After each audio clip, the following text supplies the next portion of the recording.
رحم الله من يقرأ الفاتحة. بسم الله الرحمن الرحيم.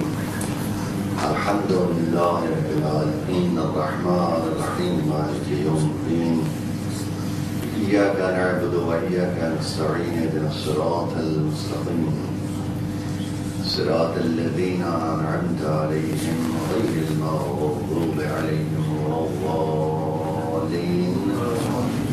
اللهم صل على محمد ومل کر سب اللهم صل على محمد وعلى محمد. أعوذ بالله السميع العليم من الشيطان اللعين الرجيم. بسم الله الرحمن الرحيم. الحمد لله رب العالمين.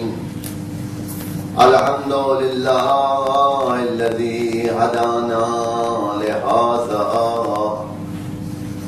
وما كنا لنهتدي لولا أن هدانا الله.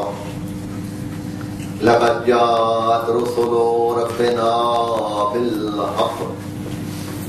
الصلاة والسلام والتحية والإكرام على أشرف خلقه وسيد بريته العبد المؤيد والرسول المسدد المصطفى الأمجد حبيب إله العالمين أبي القاسم محمد.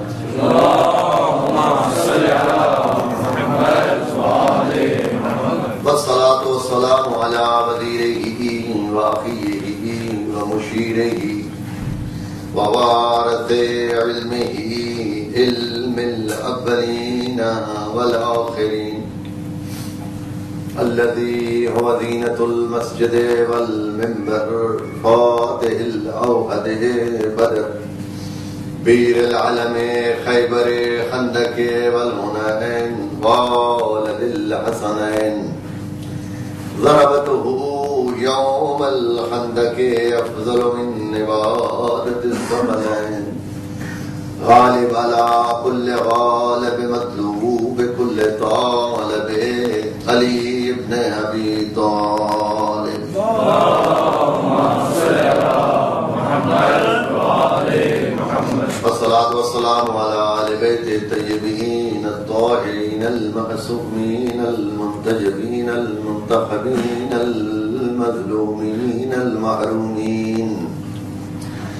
ولعنة الدائمة على أعدائهم ملعونين أجمعين. أما بعد فقد قال الحكيم في محكم كتابه الكريم. بسم الله الرحمن الرحيم. يا أيها الذين آمنوا اتقوا الله وكونوا مع الصادقين. اللهم صل على محمد وعلى محمد. نہایت ہی مختصر سا بیان ہوگا اور اس کے بعد آپ حضرات انشاءاللہ یہاں پر اعمال شب قدر کے لیے رکیں گے. اور جیسا کہ عزیز نبی بتا رہے تھے بہت ہی بہترین انداز میں 82 ایئرس کی ویجز آپ کو ایک رات میں ملنی ہیں. تو انشاءاللہ آپ لوگ آج رات کو یہاں عبادت میں صرف کریں گے اور زیادہ سے زیادہ خوشنودی خدا کو حاصل کریں گے. یہ آیہ مجیدہ جو میں نے تلاوت کی ہے جس کا سیدھا ترجمہ یہ ہے کہ یا ایھا الذین آمنوا اتقوا اللہ، اے وہ لوگو جو ایمان لا چکے ہو. خطاب ان سے ہے جو آلریڈی مومن ہیں، ایمان ہے ان کے پاس. اب کیا کرنا ہے؟ ایمان کے بعد اب تم نے متقی بننا ہے، کیونکہ ایمان بغیر تقوی کے بالکل بیکار اور بے فائدہ ہے. یعنی ایسے ہے کہ جیسے ایک درخت ہو اور اس کے اوپر کوئی ثمر نہ ہو. ایک ایسا درخت جس پر کوئی فروٹ نہ ہو، اس درخت کا کوئی فائدہ نہیں ہے. ایمان کا تعلق زبان سے ہے، ایمان کا تعلق اظہار سے ہے، ایمان کا تعلق دل سے ہے. ایمان کبھی ظاہری آنکھوں سے نظر نہیں آ سکتا. ایمان کے ثبوت کے لیے تقویٰ اور پرہیزگاری ہے کہ اگر آپ یہ دعویٰ کرتے ہیں کہ ہم مومن ہیں تو پھر پتہ تب چلے گا آپ کے ایمان کا جب آپ متقی اور پرہیزگار ہوں گے. اور اگر آپ متقی اور پرہیزگار نہیں ہیں تو اس ایمان کا کوئی فائدہ نہیں ہے. یا ایھا الذین آمنوا اتقوا اللہ، اے ایمان والو اب تمہاری منزل تقویٰ کی ہے، تم نے اب متقی بننا ہے.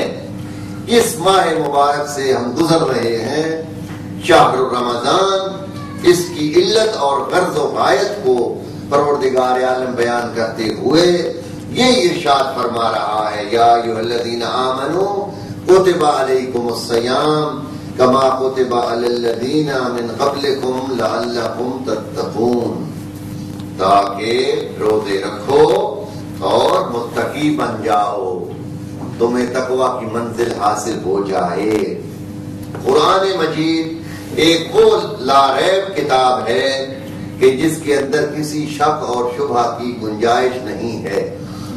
پروردگار عالم نے قرآن مجید کو خود نازل فرمایا ہے اور جس کے ذریعے ہمارے پیغمبر پر آیا ہے قرآن، وہ امین ہے وحی کا اور اس کا نام ہے جبرائیل.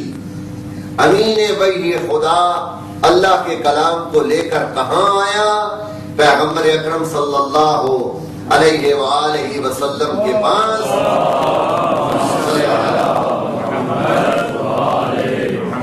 اب حضور کی زبان مبارک جب حرکت کرے گی تو قرآن مجید کا اظہار ہوگا، تو اس زبان کی گارنٹی دیتے ہوئے ارشاد ہوا کہ وما ينطق عن الهوى ان هو الا وحی یوحی. دیکھو میرے نبی کی زبان پر اعتماد رکھنا، اس لیے کہ یہ جب بھی بولے گا میری وحی کے ساتھ بولے گا. چنانچہ اس طرح نزول ہوا اس کتاب کا، اور اس کتاب کی ہر آیت جو ہے وہ ہمارے لیے ہدایت کا سامان لیے ہوئے ہے.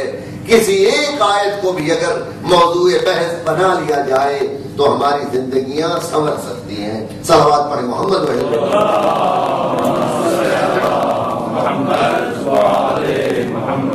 بالخصوص اس آیہ مجیدہ میں دو چیزوں کا ہمیں حکم دیا گیا ہے، اور جیسا کہ میں نے عرض کیا ہے ایمان کے بارے میں تو ذکر کرنے کی ضرورت نہیں ہے، کیونکہ ایمان تو پہلے آ چکا ہے اور پھر ان کے لیے ارشاد ہوا ہے کہ آپ تقویٰ اختیار کرو وَكُونُوا مَعَ الصَّادِقِينَ، اور ہو جاؤ سچوں کے ساتھ. اب دو کام کرنے ہیں. صلوات پڑھیں محمد علیہ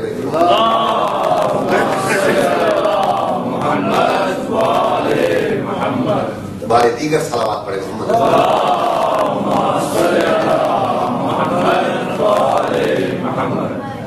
سب سے پہلے یہ دیکھنا ہے کہ تقویٰ کسے کہتے ہیں، متقی کی منزل کیا ہے، تقویٰ کیسے حاصل ہوگا. عموماً جہاں بھی قرآن مجید میں تقویٰ کا لفظ آیا ہے اس کا ترجمہ یہ کیا جاتا ہے کہ ڈرو اللہ سے. اب عام اصطلاح میں اگر ہم یہ جملہ استعمال کرتے ہیں تو سننے والا یہ کہے گا کہ یہ کیسا پیغام ہے کہ جس میں ہمیں یہ کہا جا رہا ہے کہ اللہ سے ڈرو، اور جو ڈرنے والی چیز ہو اس سے ہمیشہ دور بھاگا جاتا ہے. یعنی اگر ڈرا رہے ہیں آپ تو ظاہر ہے کوئی الیاذ باللہ وہ خطرناک چیز ہے. اگر اس کے پاس گئے تو ہمیں کوئی نقصان نہ پہنچا دے. مائیں بچوں کو ڈراتی ہیں مختلف نام لے لے کر، نیند نہیں آ رہی تو اس کا مقصد کیا ہوتا ہے کہ بچہ خوف زدہ ہو جائے کہ وہ چیز آ کر مجھے نقصان نہ پہنچا دے. اب اگر ہم یہ معنی کرتے ہیں کہ اللہ سے ڈرو تو کیا یہ وہی معنی ہے کہ اللہ خدا نخواستہ کوئی ایسی چیز ہے کہ جس کے پاس اگر گئے تو ہمیں نقصان ہوگا، خدا ہمیں ضرر پہنچائے گا؟ اگر یہ معنی ذہن میں آ گیا تو پھر نہ قرآن کی ہدایت ہم تک پہنچے گی نہ اسلام کا پیغام پہنچے گا. یعنی یہ چیز تو ہمیں ڈرا رہی ہے، الٹا پیچھے کر رہی ہے کہ ڈرو اس راستے پر نہ جانا. تو تقویٰ کا صحیح معنی پھر کیا ہوگا؟ یعنی تقویٰ جس کا لفظی معنی ہے ڈرنا، مگر جب خدا کے لیے استعمال ہوگا تو اس سے کیا مراد ہوگا؟ یعنی کون سا ایسا ڈر کہ جو ڈر بھی رہے اور اس کے قریب بھی کر دے، محبت بھی رہے اور اس کا روب بھی رہے. اس کی چھوٹی سی مثال آپ کو دیتا ہوں. والد اور اس کا بیٹا. اب بیٹے سے کہا جاتا ہے کہ باپ سے ڈرو، تو کیا ایسے ڈرنا ہے کہ باپ اس پر کوئی زیادتی کرے گا، باپ اس پر کوئی ظلم کرے گا؟ نہیں، باپ سے ڈرنا یہ ہے کہ کوئی ایسا غلط کام نہ کرنا جس کی وجہ سے تمہارا باپ ناراض ہو جائے. تو اب باپ کے لیے جو ڈرنا ہے وہ ان معنوں میں ڈرنا ہے کہ باپ کی عزت بھی کرنی ہے، باپ کا احترام بھی کرنا ہے، باپ کا ہر حکم بھی ماننا ہے، اور دل میں یہ خوف بھی رہنا ہے کہ اگر میں نے کوئی غلط کام کر دیا تو باپ مجھے ڈانٹے گا. یہی تصور خدا کے لیے قائم کیجئے کہ اللہ سے محبت بھی کرنی ہے، خدا کے حکم کو بھی ماننا ہے. تو تقویٰ اور ڈرنا کیا ہوگا کہ پروردگار کے حکم کی خلاف ورزی نہ کریں ورنہ عذاب میں مبتلا ہو جائیں گے. صلوات پڑھے محمد رسول اللہ.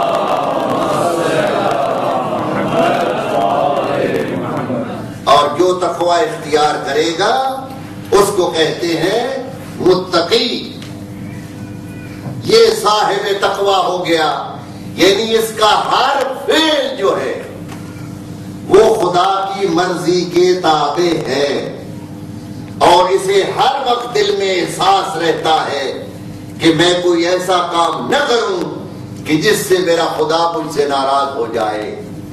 جب کسی انسان کو یہ منزلت مل جاتی ہے تو وہ ہے متقی، وہ ہے پرہیزگار. اب سب سے پہلے آپ لائے ایمان، اس کے بعد اب آپ ہو گئے متقی. تو کیا اس کے بعد کوئی کام ہمارے لیے نہیں ہے؟ ارشاد ہو رہا نہیں، ابھی بھی تمہاری ایک ڈیوٹی باقی ہے، اور وہ یہ ہے وَكُونُوا مَعَ الصَّادِقِينَ. اب تم کیا کرو؟ سچوں کے ساتھ ہو جاؤ. اب اس جملے سے اکثر ہمارے ہاں یہی ہوتا ہے، کوئی بھی مولانا آ جائے تو جو بھی آیت پڑھتے ہیں آدھی مجلس تو پہلے مومنین کے ذہن میں ہوتی ہے کہ ابھی یہ کہیں گے، ابھی یہ کہیں گے. تو اس آیت پر بھی آپ نے کافی مجالس سنی ہوگی، مگر میں جو اب جملہ کہنے والا ہوں، مجھے یقین ہے اس سے پہلے آپ نے وہ جملہ کسی سے سنا نہیں ہوگا. صرف توجہ کا طالب ہوں. ارشاد ہو رہا ہے کہ تقویٰ اختیار کرو اور ہو جاؤ سچوں کے ساتھ.